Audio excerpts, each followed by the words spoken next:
not gonna hurt you. Wanna help? I've seen the words of the curse on the walls. Think I know how to lift it.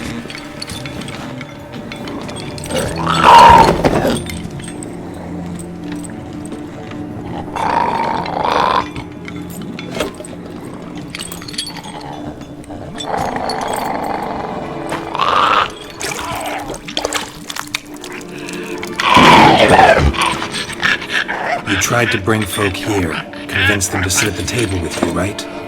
Well, I'm gonna be your guest now. Your willing guest.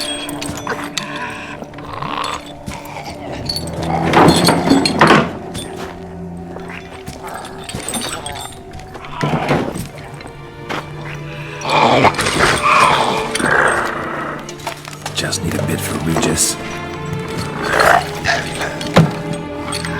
And now we'll tend to you.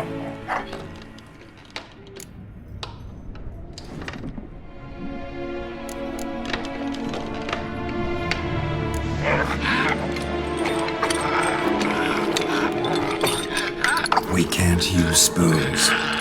No, that won't work. You've been looking for a spoon that would feed you, but there's no such spoon.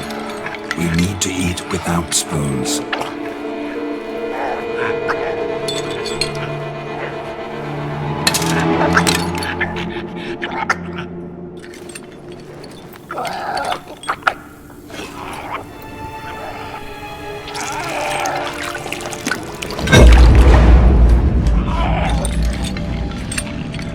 Open your eyes.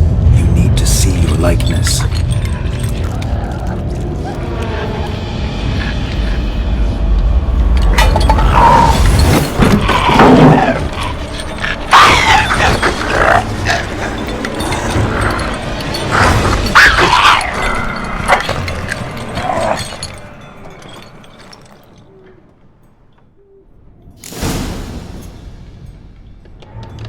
Think it worked.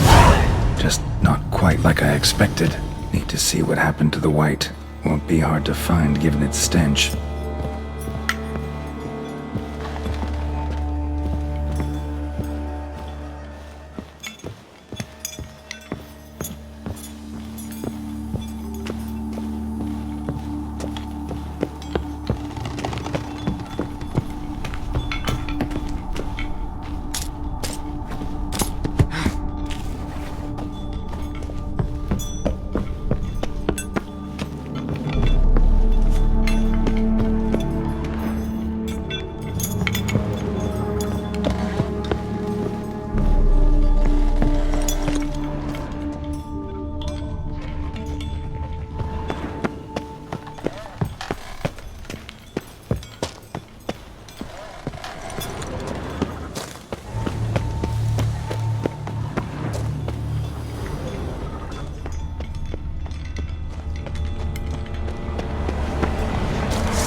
Easy. Not gonna hurt you.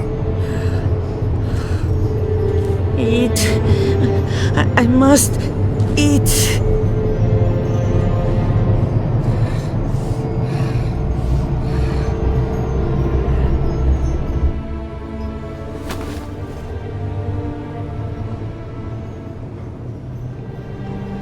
take you someplace safe.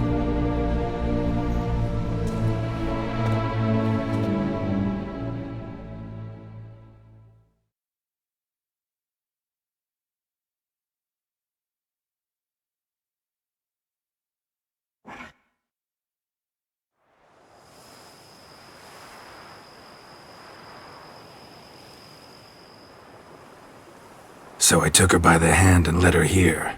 Seemed the only sensible place for her. You did the right thing, sir. She should recover quickly here. I'm deeply pleased, finally, to make your acquaintance, sir, though I do regret the specific circumstances. In all the commotion, I fear I neglected to introduce myself. I'm Barnabas Basil-Folty, and by order of the Duchess, I am to serve as your major domo at Corfo Bianco.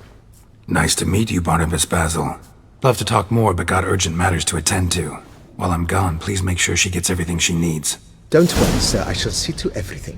She is safe here and in good hands. She'll soon be back on her feet. Might actually take a while. She hadn't eaten anything in over 100 years when I found her. Horrid.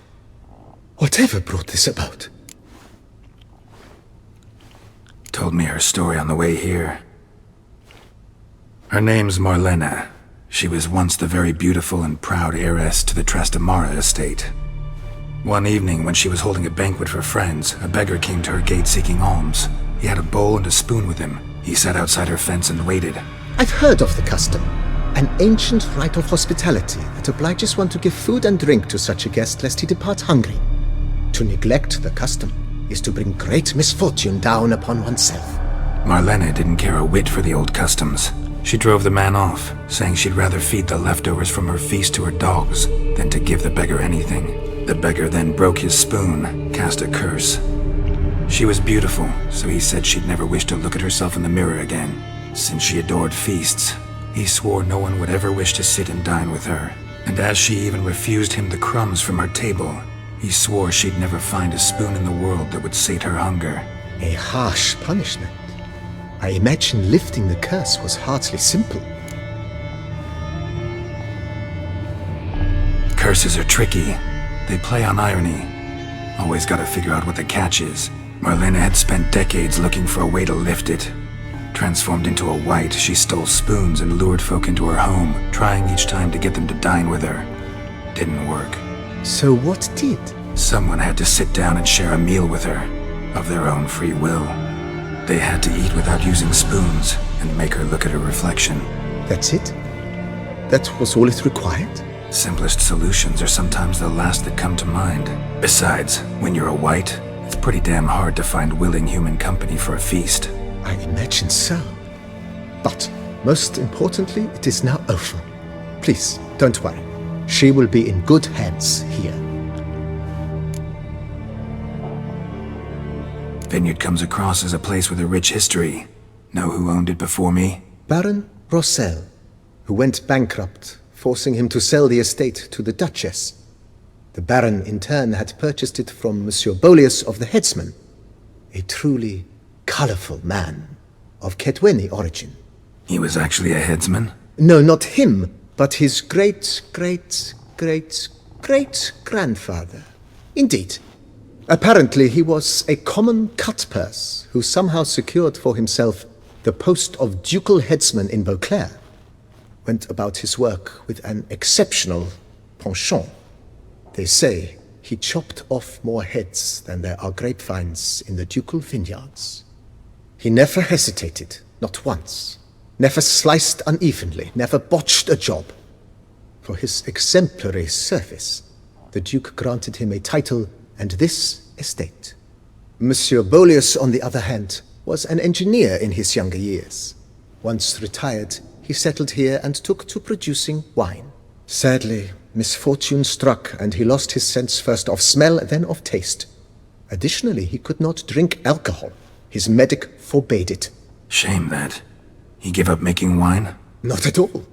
He made even more of it. Began throwing wild balls to which he'd invite friends from far and wide in order to treat them to his wine and delight in the fact that at least someone could enjoy it. It's the sort of man he was, Monsieur Bolius. Mind giving me a little tour de Corvo Bianco? Not in the least. Follow me, please. I think it would be practical to begin on the hill.